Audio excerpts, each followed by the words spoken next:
The 2008 financial crisis wasn't just a market correction. It was a once-in-a-generation economic disaster that fractured the American landscape, and not every place has healed.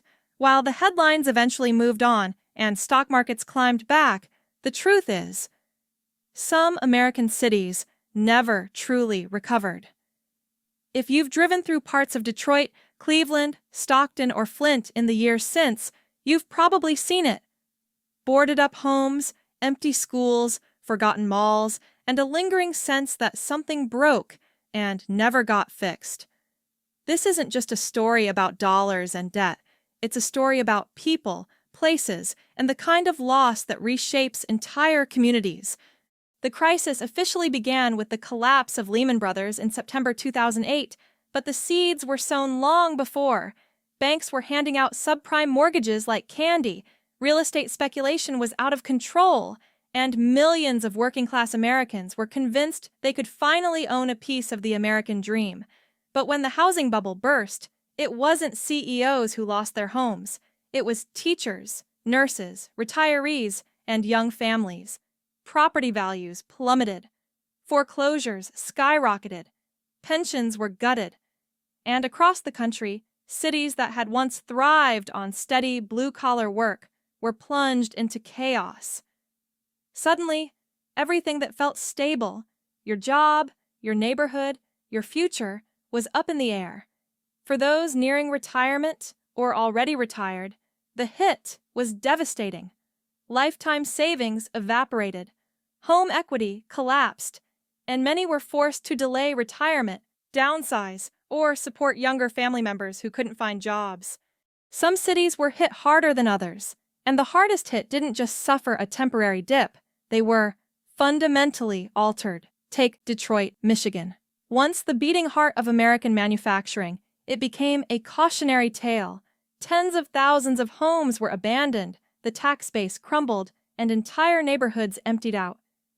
Then there's Flint, already struggling with post-industrial decline when the crash hit, where the financial fallout helped set the stage for the water crisis. In Stockton, California, the foreclosure rate soared so high that it became the poster child for real estate collapse. By 2012, Stockton had filed for bankruptcy, one of the largest cities in U.S. history to do so. Cleveland, Ohio, and Bakersfield, California tell similar stories. Communities that had once grown on construction, auto work, or manufacturing suddenly found their industries gone, their downtowns empty, and their futures uncertain. The damage wasn't just economic, it was spiritual. A sense of dignity, progress, and local pride was stripped away. Not every city suffered equally. In fact, some cities grew wealthier than ever. Places like San Francisco, New York, Seattle, and Austin exploded with tech industry booms and investment capital. Meanwhile, federal aid was disproportionately funneled toward Wall Street, big banks, and large corporations. The government bailed out those too big to fail, but left many communities too small to matter. This imbalance didn't happen by accident.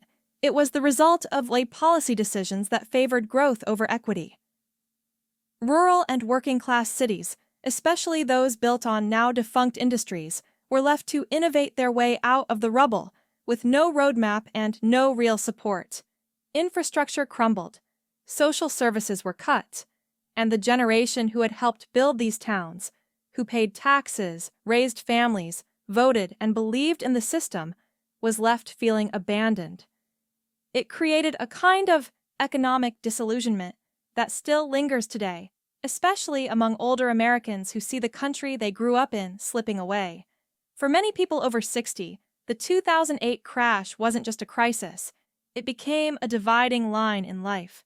Before the crash and after the crash. The legacy of the 2008 crash is still shaping America in 2025. Many of the young people moving to bigger cities today are the children and grandchildren of those who lost everything. Meanwhile, those over 60 carry the burden of memory, the lessons of resilience, and the wisdom that comes from surviving it. If you lived through the Great Recession, your perspective matters now more than ever. Because healing isn't just about bouncing back. It's about making sure we never let it happen this way again. We need policies that prioritize people over profit. We need to rebuild not just our cities, but our faith in each other. And we need to keep telling the truth. Not everyone recovered. Not every city came back. But by remembering what was lost and demanding better, we can ensure the next generation doesn't inherit another silence. Because forgetting would be the final loss, and we're not ready to let that happen.